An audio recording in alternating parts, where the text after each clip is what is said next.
শুক্রবার দিনভর বরাক ত্রিপুরায় একাধিক কর্মসূচি সেরে গুয়াহাটিতে আসেন কেন্দ্রীয় স্বরাষ্ট্রমন্ত্রী অমিত শাহ। রাতেই ভূপেন বরার সঙ্গে বৈঠক শাহ। সঙ্গে ছিলেন অসমের মুখ্যমন্ত্রী ডক্টর হিমন্ত বিশ্ব শর্মা। বিহপুরিয়ায় বিজেপি প্রার্থী হচ্ছেন ভূপেন বরা।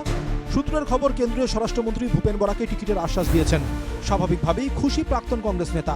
শাহর সঙ্গে বৈঠকের পর সমাজ মাধ্যমে বিশেষ পোস্ট ভূপেন বরার। তিনি লিখেছেন, 32 বছর বনাম 32 ঘন্টা, মানে গত 32 বছর যা পাননি তাই পেলেন গত 32 ঘন্টায়। বিশেষ করে কেন্দ্রীয় স্বরাষ্ট্রমন্ত্রীর প্রশংসায় পঞ্চমুখ ভূপেন।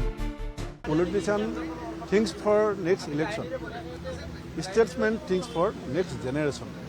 মই অমিত শাহ ডাঙৰীয়া সম্পৰ্কত মোৰ আগৰ ধাৰণাবিলাক বেলেগ আছিল, কিন্তু আজি যেতিয়া মই দীঘলীয়া সময়ত কথা পতাৰ সুযোগ পালোঁ, অসমৰ ভৱিষ্যত প্ৰজন্মক লৈ, জাতিটোৰ ভৱিষ্যতক লৈ তেখেতৰ যিখিনি জ্ঞান গম্ভীৰ চৰ্চা মোৰ লগত হ'ল, মই আশ্বস্ত হ'লোঁ যে ৰাষ্ট্ৰীয় নেতাই যদি অসমক লৈ এনেকুৱা ধৰণে জ্ঞান আহৰণ কৰিছে আৰু জাতিটোৰ ভৱিষ্যতক লৈ এনেকুৱা ধৰণৰ চিন্তা চৰ্চা তেখেতৰ আছে, তেতিয়াহ'লে এইসকল নেতাৰ গুৰিত আমি অসমীয়াসকল সুৰক্ষিত বুলি মই অনুভৱ কৰিছোঁ।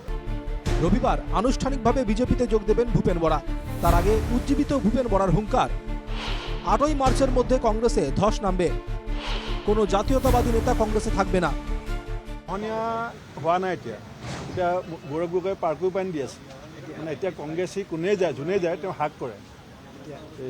যোন কংগ্ৰেছী তেওঁ ঘৰলৈ যায় তেওঁ চবকে মানে এতিয়া আলিংগন কৰে। আৰু মই আলিংগন কৰাসকলে মোক আহি কয় যে আজি গৌৰৱ গগৈ ঘৰত গৈছিলোঁ, মোক আলিংগন কৰিছিলে। মোক কৈছে এইটো পাৰ্কো পানী।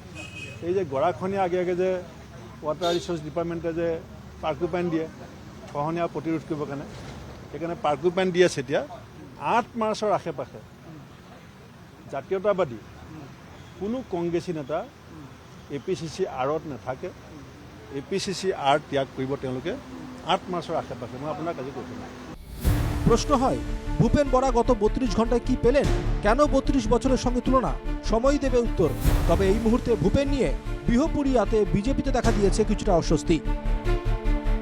Bureau report, NKTV Bangla.